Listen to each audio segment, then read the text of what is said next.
And we've had medical people, spiritual people throughout our history try to determine what alcoholism is. There was a doctor named Dr. Trotter that lived in England a long time ago. And he said that I believe alcoholism is an illness. But he couldn't explain what it was, therefore they didn't have an answer for it. We'll try. There was a doctor that lived here in the United States named Dr. Benjamin Rush. He's one of the signers of the Declaration of Independence. He wrote a paper on alcoholism, described the alcoholic. And he said he felt it was an illness too. But he couldn't name what it was, he couldn't determine it, so he had no solution.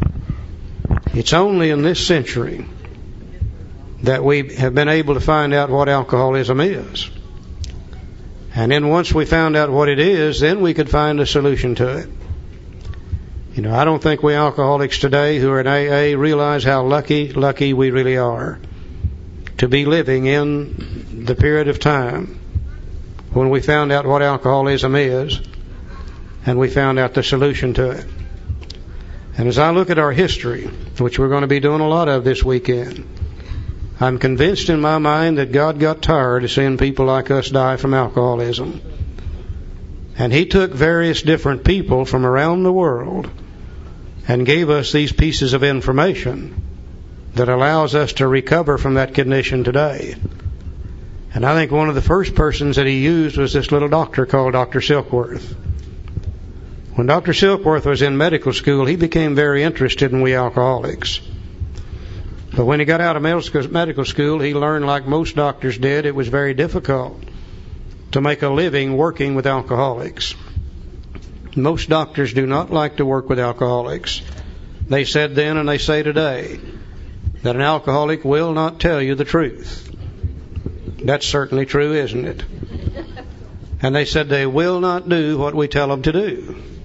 And that's certainly true, isn't it? But they said the main reason we don't want to work with them is they won't pay their bills. So Dr. Silkworth, in order to find a way to make a living, had to go off into another field, but always interested in we alcoholics. And he became very successful in his field. But in the late 1930s or 1920s, we had, of course, the great stock market crash. And Silky had everything he owned invested in the stock market.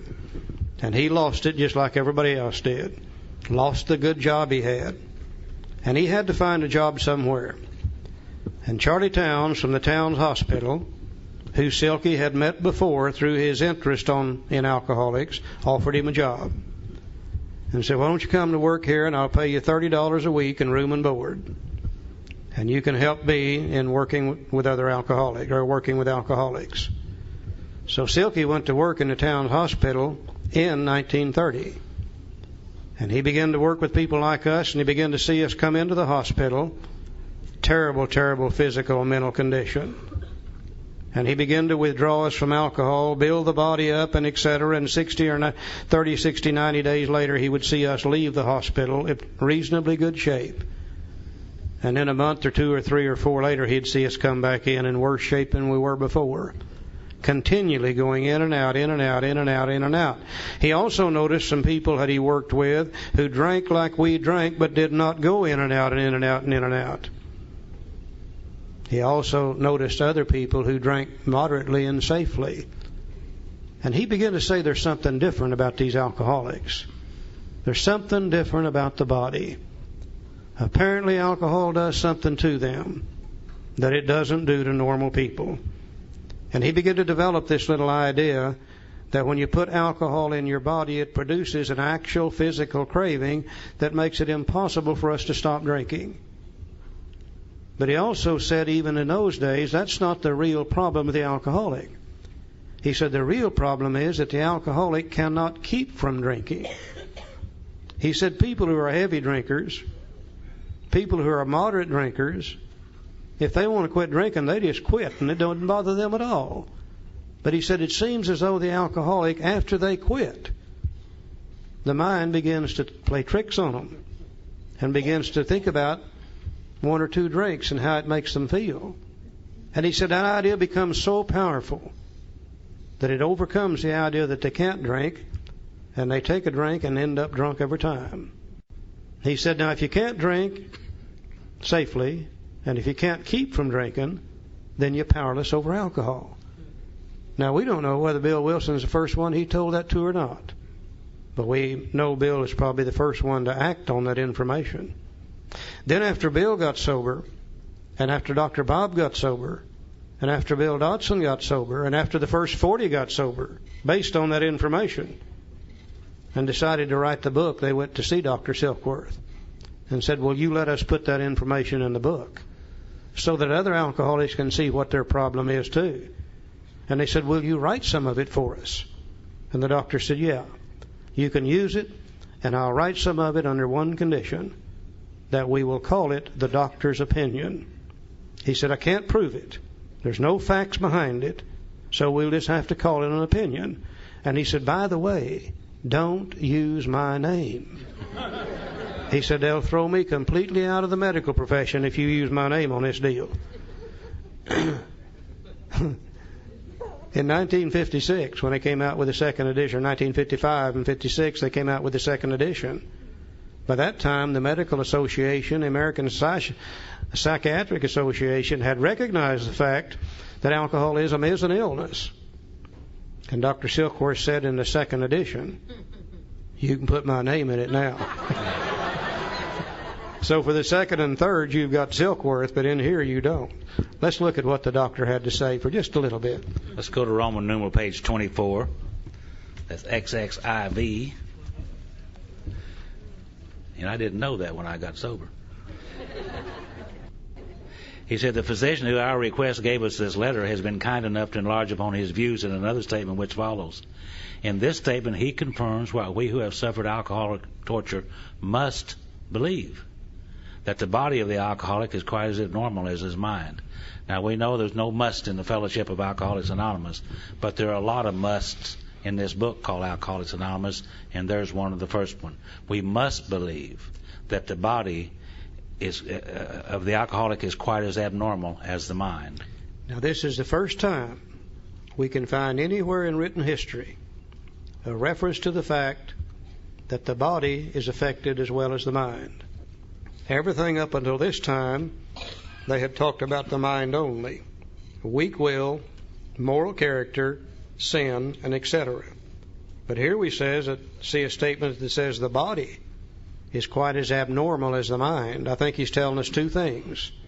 That the body is affected also, but I think he's also saying the mind is abnormal when it comes to alcohol.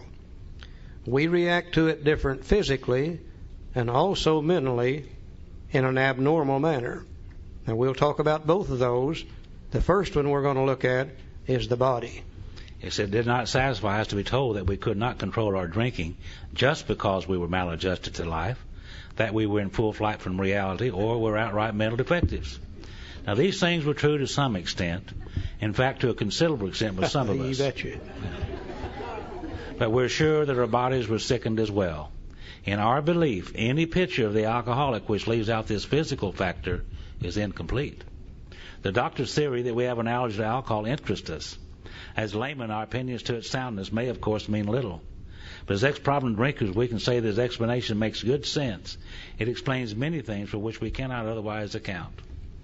Now, if the purpose of a textbook is to transfer information from the mind of one human being through the written word to the mind of another human being, then it stands to reason the transference of that information is going to be based upon the understanding of the words that are used. If the writer of the book uses a certain word and understands it this way, the reader of the book reads that word and understands it this way, a different understanding, then the information that comes through is going to be garbled and incomplete information. And there seems to be a few key words in the big book that many of us have had difficulty with. And I think the first word we've had a real problem with is this word allergy. You know, most of us, when we come here, we assume already we know what an allergy is. I know I did. And I knew if you were allergic to something, and you got around it, or you ate it, or you drank it, or something like that, that there would be some physical manifestation or indicator of that allergy. For instance, if you eat strawberries and you're allergic to them, you'll break out in a rash. The rash being the manifestation of that allergy. If you're allergic to milk and you drink it, you'll have a bad case of dysentery. The dysentery being the manifestation of that allergy. If you're allergic to certain plants such as ragweeds and you get around them, your eyes, nose, itch, water, and you start sneezing. The itchy, watery eyes, nose, and the sneezing, that's the manifestation of that allergy. So I knew if you were allergic to something, there would be something there that you could see. So they came to me and they said, Charlie, you've got an allergy to alcohol. You'll never be able to safely drink it again. And I said, how in the hell can I be allergic to alcohol? I'm drinking a quart a day. How can you possibly drink that much of something you're allergic to? And I said, besides that, when I drink alcohol, I don't break out in a rash. And I don't have a bad case of dysentery. Once in a while I might, depending on what I'd been drinking, but usually I didn't. Nor did it make my eyes, nose, itch, water, and cause me to sneeze. And I said, I don't understand what you're talking about. You need to explain that to me. And they said, well, you don't need to understand. They said, all you got to know is you can't drink it. Well, today I think I know why they told me that. I don't think they understood it a bit better than I did. And I went from person to person to person to person, trying to get somebody to explain this allergy to me. And all they would say is, what difference does it make? Forget the damned allergy. Don't drink and you'll be all right. Keep coming to meetings. Now, if you're an alcoholic like I am, with a keen intellectual alcoholic mind, and you get a question like that dangling out here in front of you, if you don't get the answer to it, sooner or later it's going to drive you out of your mind. And one day, in sheer desperation, I went to a source of information that has never failed me since that time. I went to the dictionary. And I looked up the word allergy, and I found several different definitions of it, the way you do with any word, depending on how you use it. But I think I found the one that fit me exactly. When it said an allergy is an abnormal reaction to any food, beverage, or substance of any kind. And an abnormal reaction. So I began to look back over my drinking history to see where I was abnormal. And to my amazement, I found out I don't know what's normal and what's abnormal. The only thing I knew about drinking is the way I drank. And the way those people drank who drank with me. And if they didn't drink like I did, we didn't drink together. So to find out what's normal, to see if I'm abnormal, I have to go to the normal, social, temperate, moderate drinker. Those who drink alcohol and do not get in trouble with it. And I asked them to describe to me how they feel when they take a drink. And they said, well, we come home from work, tired, tense, wrought up from the day's work. We can have a couple of drinks before dinner. We begin to get a relaxing, comfortable feeling. We'll go ahead and have dinner. And we probably won't drink anymore that night. Well, I don't feel that way when I drink alcohol. Whenever I take a drink of alcohol, it passes over my lips. My lips begin to tingle immediately. Hits my teeth and they kind of chatter up and down. Strikes my tongue and I can feel it begin to grow and expand and swell. Hits my cheeks and they kind of flutter in and out.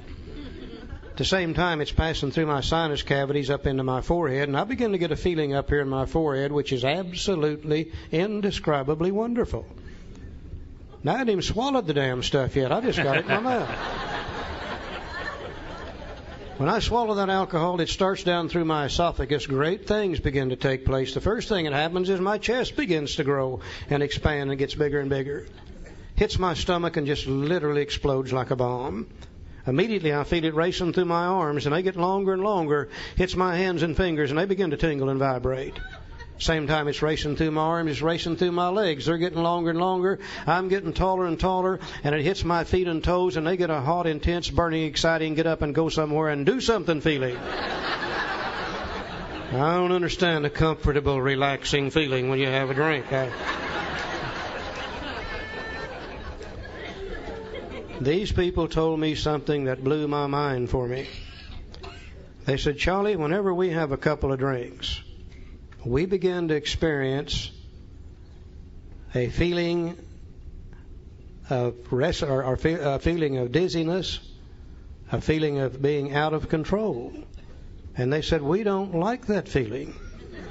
Therefore, 1 or 2 drinks is all we want to drink. How many times have you and I tried to get them to drink more, and they say, "Oh, no, I feel this already." No, this is making me dizzy. I don't want any more. Well, today I realize that's the normal reaction to alcohol. You see, for most people, when they put alcohol in the system, it hits the stomach, it immediately goes into the bloodstream, immediately goes to the brain. And for a normal drinker, it acts as a downer. It's a sedative. It is supposed to give them a slightly tipsy, out-of-control feeling. Now, when it goes into my stomach, into my bloodstream, into my brain, instead of me getting a slightly tipsy, out-of-control feeling, alcohol for me acts as an upper. It's a stimulant. And my brain gets a very exciting, in-control feeling. They have 2 drinks and they want to go to bed. I have 2 drinks and by God, I want to go to town immediately. So I react to it differently mentally. And another thing they told me is that when we have a couple of drinks, not only we get a slightly tipsy, out-of-control feeling, they said we begin to experience a feeling of nausea. And they said we don't like that feeling. And therefore 1 or 2 drinks is all we want to take. How many times have you tried to get them to drink more and they say, "Oh, no, this is making me sick. I don't want any more of it." That's the normal reaction to alcohol. Alcohol is a toxic substance, a destroyer of human tissue. When you put it in your body, your mind and your body is supposed to react to it with nausea and say, "Puke it up and get it out of here." When I put it in my body, instead of my body experience a feeling of nausea, my body experiences an actual physical craving which demands more of the same. Their body said, "Puke it up." Mine said, "Put some more in here." So not only do I react to it differently mentally, but I also react to it differently physically. Now, the only difference between normal and abnormal is what do the majority of the people do. If the majority, 9 out of 10, react that way, 1 out of 10 reacts the way I do, then my reaction is considered to be abnormal. Therefore, I'm considered to be allergic to alcohol. You can't see it. You can only feel it. And only alcoholics feel it. You see, I kept looking for the rash. I kept looking for the dysentery. No, you don't see our allergy. You feel it. And only we alcoholics feel it. Joe? Charlie said you get in trouble going to town. You know, that's the trouble with trouble. It always starts off with fun, isn't it? How many of you ever went out to get drunk and to get into trouble? Now, we'll go out and, get drunk and have a little fun. And that's the trouble with trouble. It always starts out as fun. And at least that's the way it did with me. So go ahead. I just love to watch normal, social, temperate, moderate drinkers. Fascinating to watch them. I saw one on the airplane yesterday. Yeah, he ordered a drink, got him a mixer with it, and he put his mixer in this glass with ice in it, poured his little bottle in there, and they buy a little bitty bottle on airplanes. I think it cost them $4 today, and hell, there's not a drink in that bottle, period. But anyhow, that's what they get. And he poured it in there, and then he took a little stick, and he went through a stirring ceremony. I don't know much about stirring when it comes to drinking, but he stirred, and he stirred, and he stirred. And after a while, he laid his little stick down. And you know what he did then? He picked up his magazine and started reading his damn magazine. I'm sitting there watching him saying, "Drink the damn stuff. What the hell did you get it for?" That's what we call alcohol abuse. Now, that may be normal, but I call that sick to drink like that. So I think I'll read this again. It said the doctor's theory they have an allergy to alcohol interests us. As laymen, our opinions to its soundness may, of course, mean little. But as ex-problem drinkers, we can say that the explanation makes good sense. It explains many things for which we cannot otherwise account. And the explanation of this explains many things which I couldn't otherwise account. It explained to me why I would go down by the bar with every intention of having 2. The next thing I know, it's midnight or 1 or 2 or 3 o'clock in the morning or the next day or the next week. And I wonder, well, what in the hell happened? I just went down there to drink too. Well, this idea about this allergy to alcohol interested me. It explained many things which I couldn't otherwise account. Now let's go to Roman numeral page 26. A good textbook will never tell you anything. But what it doesn't give you more information to back it up. He's talked here about the allergy. Now let's go over to Roman numeral 6, first paragraph. Let's expand on that just a little bit. He said, we believe, and so suggested a few years ago, that the action of alcohol on these chronic alcoholics is a manifestation of an allergy. I used to hate that word. They called me chronic alcoholic. I hated it. Don't particularly like it today. But I found out, too, that chronic just means something that you do over and over and over. So, therefore, I was a chronic drinker or a chronic alcoholic. And it is a manifestation of an allergy. And that the phenomenon of craving is limited to this class and never occurs in the average temperate drinker. These allergic types can never safely use alcohol in any form at all, and once having formed the habit and found they cannot break it, once having lost their self-confidence to reliance upon things human, their problems pile up on them and become astonishingly difficult to solve.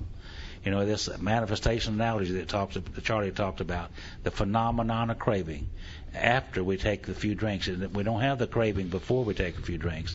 It's only after we take a few drinks that the phenomenon of craving develops, and then we have to have more and more and more. And only alcoholics have that. Non-alcoholics do not crave alcohol after they take a drink.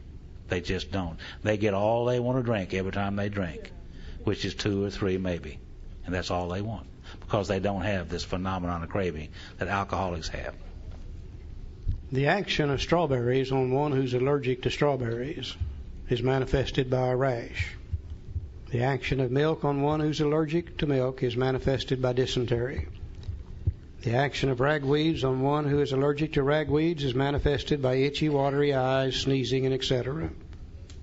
The action of alcohol on one who's allergic to alcohol is manifested by, and he refers to it as the phenomenon of craving. He uses the word phenomenon because he didn't understand it. So what it is, it's manifested by an actual physical craving in the body that demands more of the same after we once started.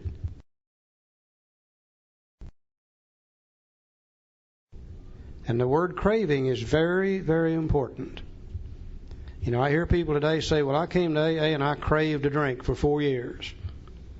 No, in the context of the big book, that's the wrong use of the word craving. They might have needed a drink, wanted a drink, desired a drink. The only way an alcoholic can crave alcohol is to first put it in the body. Then the physical craving develops, and then we can't stop and we end up drunk. So in the recovery section of the book, when you see the word craving, it's always referring to the body, never to the mind. We'll use the word obsession for the mind. The word craving is for the body. Now, he goes on a little further over on Roman numeral 28, and he talks about 5 different kinds of drinkers. Then he drives this idea of the phenomenon of craving home being an allergy one more time. Let's look at these 5 drinkers.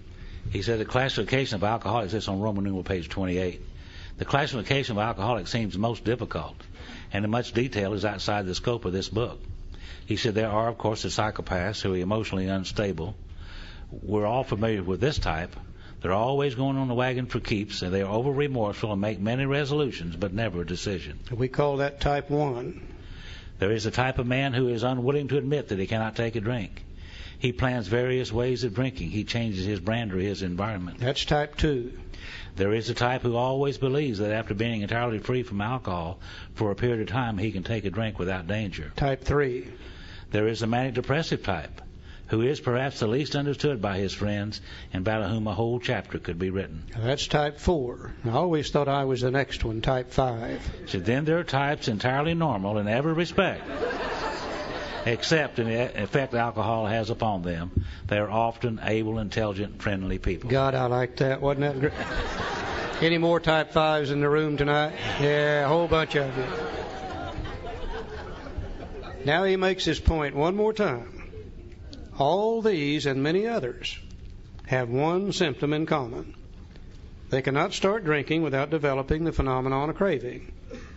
This phenomenon, as we have suggested, may be the manifestation of an allergy which differentiates these people and sets them apart as a distinct entity.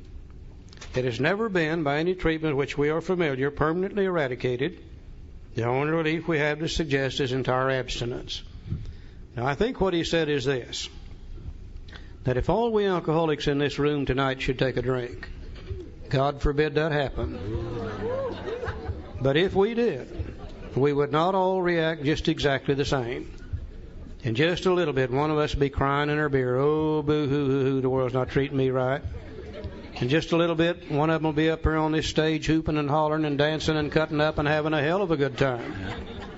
In just a little bit, there'll be two over in that corner getting in a fight just sure as anything. Look over here, there'll be a couple, one putting the make on the other. We tend to do that too when we drink. We would do many different things, but if we're a real alcoholic, there's one thing that every one of us would do. We would start looking for a second drink. The phenomenon of craving has taken over now. The allergy has manifested itself, and now when we can't stop, we've got to have a third drink, and a fourth, and a fifth, and a sixth, and an eighth, and a tenth, and on, till we're drunk, sick, and in all kinds of trouble. Now, it really doesn't make any difference whether we're born with it or whether we drink ourselves into it. I was born with it, I'm sure. First drink I took at age 14, the allergy presented itself that night, and I got drunk. Every time I drank, I got drunk. I drank 26 years. I don't ever remember taking one drink of anything that had alcohol in it. It always led to 2 to 3 to 6 to 8 to 10, and etc. Some of you, I'm sure, drank with safety for several years. But somewhere you crossed the line. And the same thing began to happen to you after several years of drinking that happened to me from the very beginning. But what difference does it make? The fact is, that's the way we are tonight. I know that's the way we are tonight, too. Because if we were not that way tonight, we wouldn't be in this room tonight. If you and I could drink without getting drunk, where would we be? We'd be out there drinking without getting drunk. But you see, we can't do that. That's what we've got in common in the fellowship of Alcoholics Anonymous, is we can't drink without getting drunk. Now, back in the 1930s, this was the doctor's opinion. In the 1930s, they knew very little about metabolism. Today, they know lots about metabolism. Today, they know that if you put anything in your system, such as a piece of bread or a piece of beefsteak, that the mind and body recognizes what that is. Certain organs of the body begin to produce some things called enzymes. They attack that food and begin to break it down and separate it into usable and non-usable items. What the body can use, such as the proteins, the amino acids, the vitamins, the body will retain. What it can't use, it will dissipate through the urinary and intestinal tract. They call that metabolism. Today, they have proven that the doctor's opinion is no longer just an opinion. It's actual truth. Now, we're going to look at a little picture here for just a minute. And I want to stress that this is not AA information. AA won't get involved into why we're allergic, because that might bring controversy. But this information presented to us a few years ago by members of the medical profession is so interesting and has such depth and meaning for people like us, I think we would be remiss if we didn't look at it. So let's look at it for just a moment. In the center of that picture, there's 9 people there that drink safely. They are at ease with alcohol. They take a drink or two, the mind and body senses it, the enzyme production starts, and the enzymes attacks the alcohol, breaks it down into acetaldehyde, then to diacetic acid, then to acetone. In the final stages, it becomes a simple carbohydrate made up of water, sugar, and carbon dioxide. The water will be dissipated through the urinary intestinal tract. The sugar is calories, energy. Empty calories. None of the amino acids, none of the vitamins, but a form of energy. The body will burn them, store the excess to be as fat to be used at a later date. The carbon dioxide will be dissipated through the lungs. In the normal social drinker, this takes place at the rate of approximately 1 ounce per hour. Now, I know it'll vary with different people, but the average is 1 ounce per hour. And if they don't drink more than 1 ounce per hour, they can't get drunk. Their body metabolizes it and burns it up and gets rid of it at that rate. Very seldom do you see a social drinker drinking more than 1 ounce per hour. If you're with one of them and they're drinking more than 1 ounce per hour, you better get out of the way. because they're going to puke on you after a while. They'll either go to sleep or they'll puke on you, one of the two, every time. The left-hand side is the one who does not drink safely, or is at dis-ease with alcohol. And if you want to use the word disease, that's all it means. Something that separates you from the norm. We alcoholics put it in our body, the same thing happens.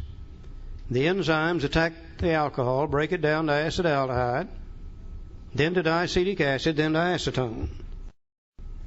It seems as though in our bodies, the enzymes necessary to complete the metabolism, breaking it down from acetone to the simple carbohydrate, are not there in the same qualities and or quantities as they are in the body of the non-alcoholic. Therefore, it stays in our body for a longer period of time as acetone. It is proven today that acetone ingested into the human system that remains there for an appreciable period of time will produce an actual physical craving for more of the same. The non-alcoholic's body, it goes through that stage so rapidly the craving never occurs. In our body, it stays there long enough, the craving develops, and that demands a second drink. Now just think, you got most of the acetone from the first, now you put that in from the second. The acetone level goes up. And if the acetone is what causes the craving, then the craving becomes harder with the second drink. Now you put in the third. You got most of the first, nearly all the second, now you put in the acetone from the third, and the craving goes up. And that demands a fourth. You got most of the first, nearly all the second, that from the third. Now you put in the acetone from the fourth, and as the acetone level increases, the craving becomes harder. At midnight, we're laying out in the parking lot. They run over us and broken our leg, and they come running up to us and say, "Can we help you?" And we say, "My God, yes, give me another drink." You see, we're craving it harder at midnight after 30 drinks than we were at 6 in the evening after 2 drinks. That explains to me why I never got enough. Hell, I drank 26 years. I never did get all the alcohol I wanted. I got a hell of a lot more than I needed, more than I could stand, but I never got all I wanted. Because the more you drink, the higher the craving, the higher the craving, the more you want, the more you want. It's just endless. Now, if this never got any worse, we could probably learn to live with this situation.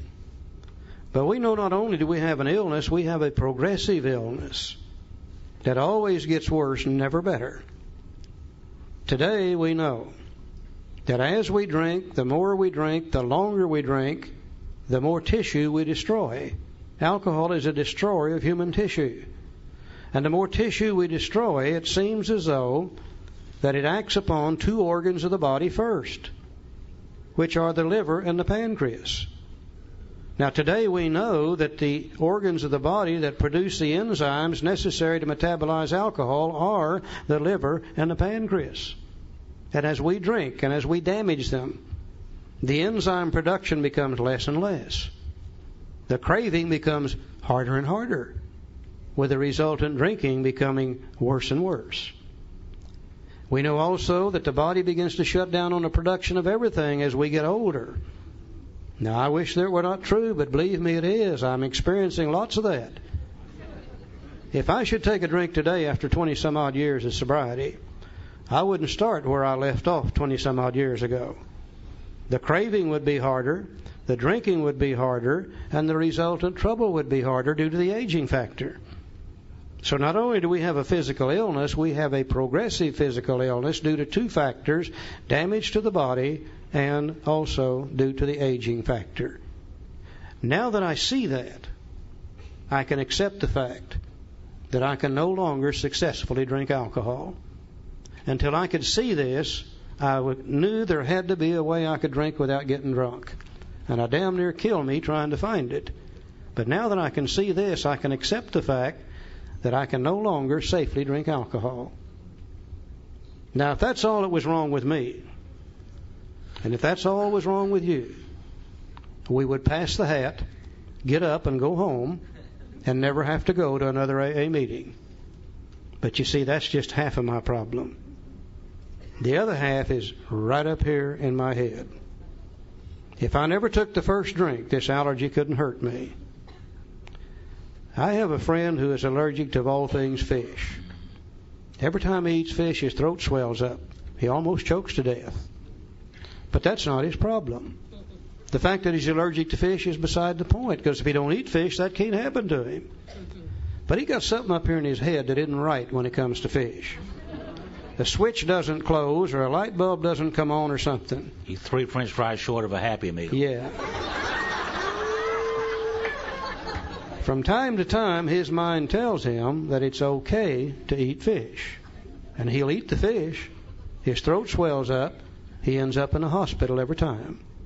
And I'll bet it always starts like this. Well, I haven't had any fish in 90 days. Surely I could have one piece of fish. Or it says it's that orange roughy I've been eating. If I'd eaten nothing but halibut, it'd be okay. Or it might even say it's them damn people I've been eating fish with. If I just changed my crowd, whatever the reason, his mind gives him permission to do so. Now, I'm the same way when it comes to alcohol. Left on my own resources, from time to time, my mind tells me it's okay to drink alcohol. Then I take the drink and then the allergy takes over. So the real problem centers in my mind rather than my body. Let's look at the mind for just a few minutes, and then we'll be through for the night. Charlie said the doctor said he has never been by any treatment which we are familiar permanently eradicated. The only relief we have to suggest is the entire abstinence.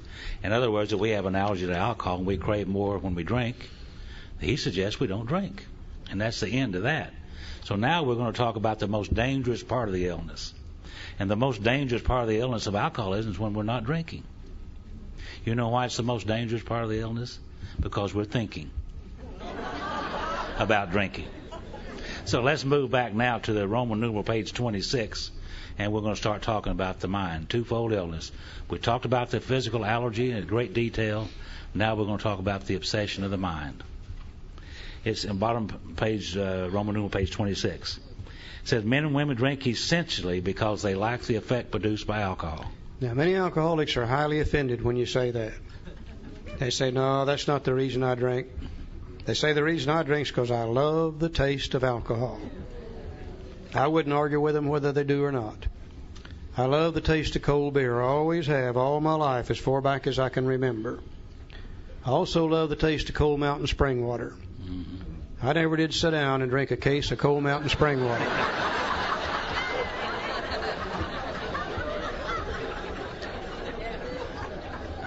You see, that beer did something for me that spring water didn't do. All my life as a kid growing up, I was on the outside of the crowd looking in. Always wanted to be a part of and knew I could not be. Always knew that whatever I said, whatever I did, it would be the wrong thing. People would laugh and I would be embarrassed. You ladies, I couldn't even get around you. If I got around you, I would just absolutely, completely tongue-tied you. Scared me to death. One night somebody gave me a drink of moonshine whiskey, and all those fears disappeared. And I was allowed to ask a girl to dance with me for the first time in my life. I was allowed to take her home from the dance for the first time in my life. We got in the back seat of a 36 Chevrolet, and I was allowed to do some things I'd been wanting to do for a long, long time. I loved what alcohol did to me, for me, not to me, but for me. Now, if it gave me a slightly tipsy, out of control, beginnings of a nauseous feeling, I wouldn't love that. But you see, it gives me that great, exciting, in-control feeling and allows me to function in a manner I'd never been able to function before.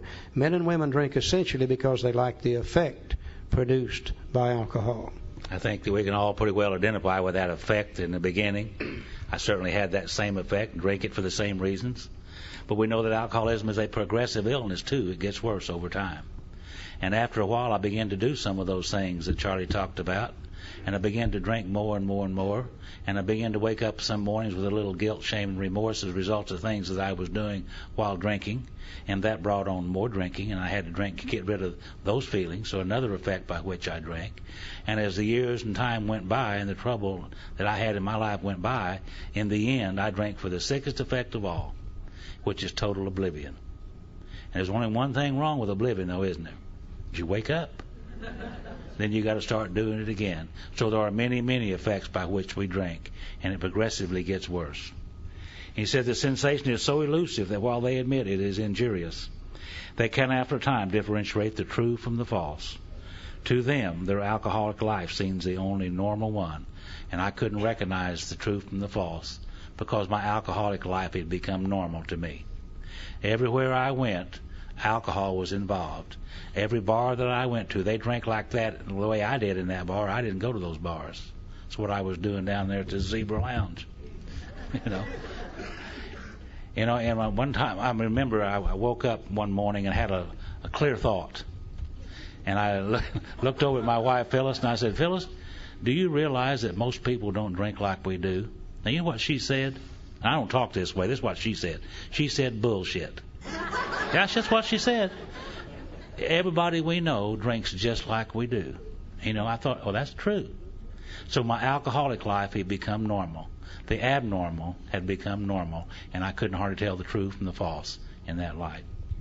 Now he begins to describe how people like us feel whenever we're sober, in forced periods of sobriety. He said, to them, they are restless, irritable, and discontented. Put a few little words in there, too. Said we're full of guilt, shame, and remorse. And remember, when we first got sober, we were new. They said if we didn't drink, we were going to feel better. Well, you're going to feel better, all right. You're going to feel resentment better. You're going to feel anger better. You're going to feel a lot of things better. Running around, feeling lousy as hell, wanting to feel better, knowing only one way to feel better. We begin to think about what 1 or 2 drinks will do for us. We don't think about what 20 drinks will do, or 30. We think about what 1 or 2 will do for us. So unless they can again experience a sense and ease of comfort, which comes at once by taking a few drinks which they see others taking with impunity. And impunity simply means that those people are drinking and seemingly they don't have any problems. And after they have succumbed to the desire again, as so many do, after we've finally given in and taken a couple of drinks, and then the phenomenal craving develops, they pass through the well-known stages of a spree, emerging remorseful with a firm resolution not to drink again.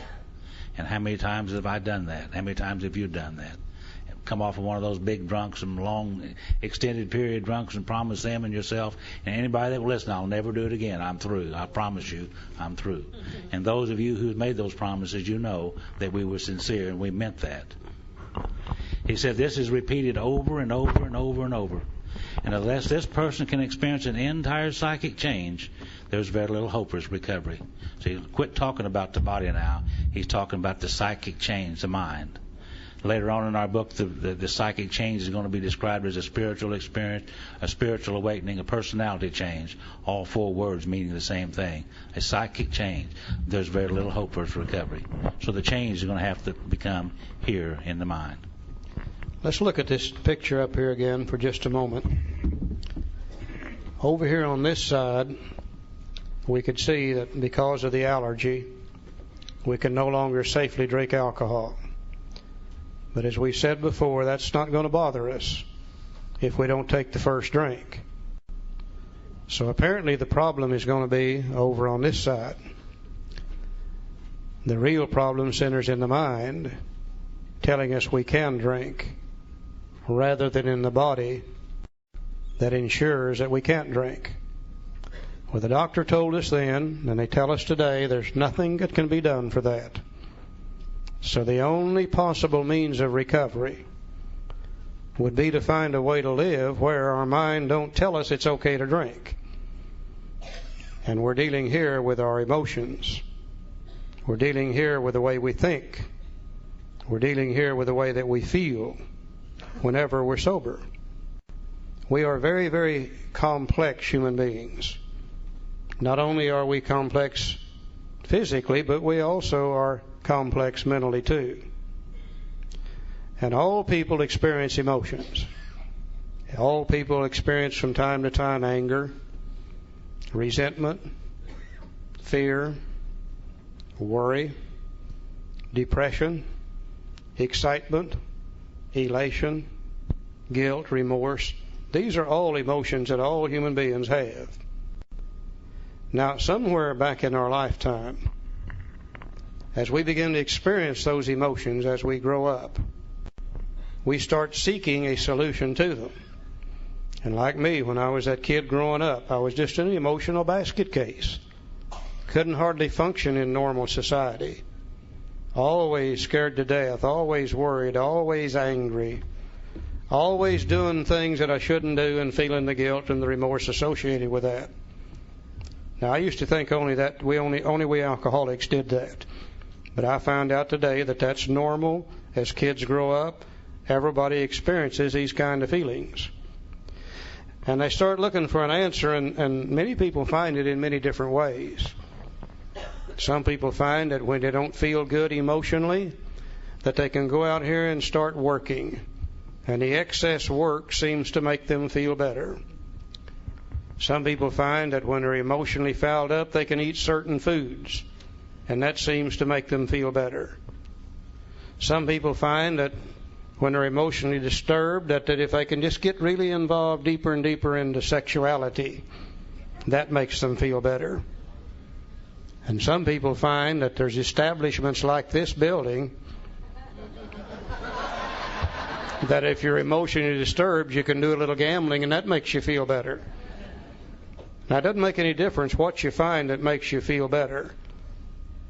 When you find a solution to that emotional problem, your mind has a memory bank. It immediately records the solution. And the reason it does that is the next time you have that emotional problem, you don't have to go looking for a solution. Your mind feeds it back to you.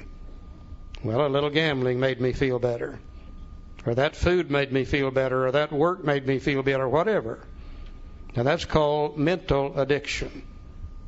And everybody has that. You know, we become mentally addicted to certain types of automobiles. We become mentally addicted to our hairdressers.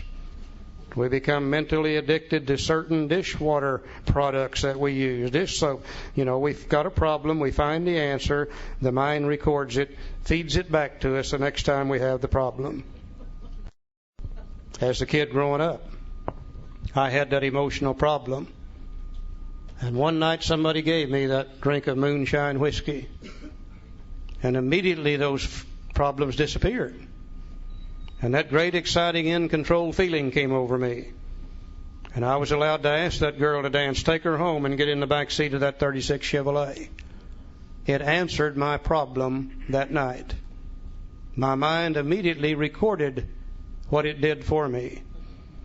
The next time I got into a solution where I didn't feel right, things were not right, my mind said, if you could find a drink, you'd feel better.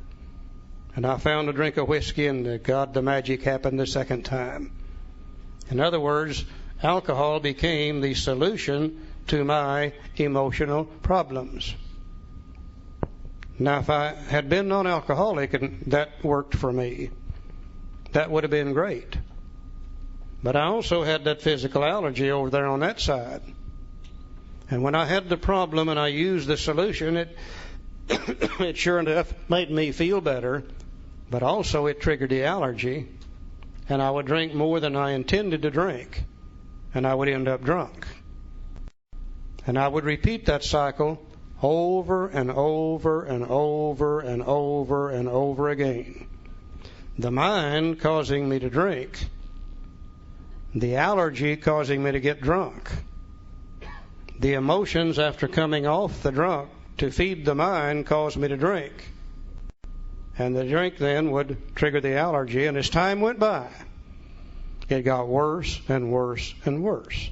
Because this is a progressive illness, the drinking would become harder and harder, the trouble would become more and more, the restlessness, irritability, guilt, remorse became more and more, the emotions became worse and worse to trigger the idea of taking the first drink. The mind destroying the body and the body destroying the mind. Now, somewhere down the line, I said to myself one day, Charlie, you're going to have to do something about your drinking. Now, I didn't say you're going to quit drinking. I said you're going to have to do something about your drinking. So the first thing we alcoholics do to do something about our drinking is we decide we're going to control our drinking while drinking. Tonight, we're just going to have 2 beers. We're just going to have 2 drinks. go to the liquor store and buy half a pint because nobody can get drunk on a half a pint. And I spent 3 or 4 or 5, 6 years trying to control my drinking while drinking. Anybody in here ever try to control your drinking while drinking? Well, now I can see why that would not work because of the allergy. Now, after 4, 5, 6 years of trying to control my drinking while drinking, I said to myself one day, Charlie, I don't believe you can drink anymore. It took me a long time to realize it. But I said, I don't believe you can drink anymore. So what do we alcoholics do when we finally decide we can't drink anymore? We trot out the most useful tool we have. We put it right there, and it's called willpower. And we say, sick 'em, Will. We're through with that drinking. We'll never take another drink as long as we live.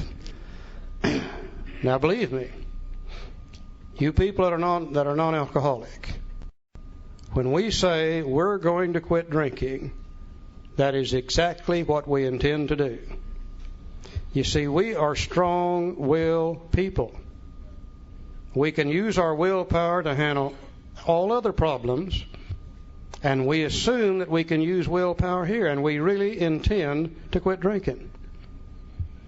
Now, as the days went by, I haven't done anything about my emotions, by the way. I'll just quit drinking. And as the days go by, these emotions begin to build up.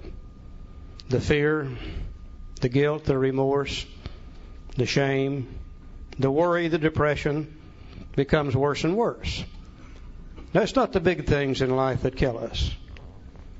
It's the things that all people have to go through on a daily basis in life. It's getting up every damn morning and going to work. It's a bitchin' wife. It's a griping husband. It's screaming kids. It's burnt bacon. It's broken shoestrings. It's flat tires. All the things that everybody has to go through, and these emotions start building up. Now, after a while, the mind says, a drink would make you feel better. But remember, I put willpower in here. And willpower said, no, sirree, we're not going to drink. We've quit. And that day we don't drink. The next day the emotions are still here, and they're building up a little higher and a little higher and a little higher. And it said, God, a drink would make me feel good. And the mind said, no, sirree, we've quit drinking. We ain't never going to drink again. The next day the emotions are still here, and they're building up a little higher and a little higher. And the mind begins to say, well, hell, you've been sober 90 days. You've proven you're not an alcoholic. One drink wouldn't hurt anybody. And the mind said, no, we're not going to do that. We've quit drinking. Hell, we've sworn off we'll never take another drink. The next day, the emotions are still here, and they're building up higher and higher. And the mind said, by golly, anybody who's been sober 92 days owes themselves a drink. And we begin to think about that great, exciting, in-control feeling that comes with 1 or 2 drinks. We begin to think about the sense of ease and comfort as Dr. Silkworth talks about here. And as we begin to think about what alcohol is going to do for us, it begins to push out the idea of what it does to us. And we begin to forget the jailhouse. We forget the last car wreck. We forget the divorce courts and the hospitalization. And the mind begins to key in on one thing and one thing only, what it's going to do for us. Then when the desire to drink comes, willpower is no longer there. Because you see, the only time willpower is there is when the mind sees something wrong with what it wants to do. And just before we drink, we don't see anything wrong with drinking. Willpower becomes non-existent. We take the drink. We trigger the allergy. We go through the well-known stages of a spree. We emerge remorseful with a firm resolution not to do this again. And we repeat that cycle over and over and over. The mind, the body, destroying the body over here. The mind over here causing us to drink more and more. And if you can't safely drink because of the body, and if you can't quit because of the mind, then you've become absolutely powerless over alcohol. And that's our problem. Now, if you're going to solve a problem, you got to be able to attack it somewhere. I can't attack it over here. Can't do nothing about that. Maybe I can attack it over here. If I could find a way to live where I could be sober and not be restless, irritable, and discontented. If I could find a way to live where I could be sober and not be filled with shame, fear, guilt, and remorse. Just maybe I could find a way to live where I could have peace of mind, serenity, and happiness. Maybe I could find a way to live where I could be sober and have that great sense of ease and comfort that come at once by taking a couple of drinks. Maybe I could find a way to live where I don't need to take a drink in order to make me feel better. And that's called recovery. As we use our program, as we go through the steps, these kind of feelings down here begin to disappear. And they begin to be replaced with peace of mind, serenity, and happiness. And under those conditions, our emotions do not build up to the level that suggests we take a drink to feel better, because we already feel better. That's what the 12 steps of Alcoholics Anonymous do for us. Fellowship alone will not bring that about. The program will. Let's read the very next statement in the big book. And it says, on the other hand, and strange as this may seem to those who do not understand, once a psychic change has occurred, the very same person who seemed doomed, who had so many problems he despaired of ever solving them, suddenly finds himself easily able to control his desire for alcohol. The only effort necessary being that required to follow a few simple rules. And as Charlie said, those few simple rules are the 12 steps of Alcoholics Anonymous. And our book says that in the 12 and 12, if the practice as a way of life will expel the obsession to drink and make the person happily and usefully whole, and that is called recovery. And that's exactly what the 12 steps of Alcoholics Anonymous is all about.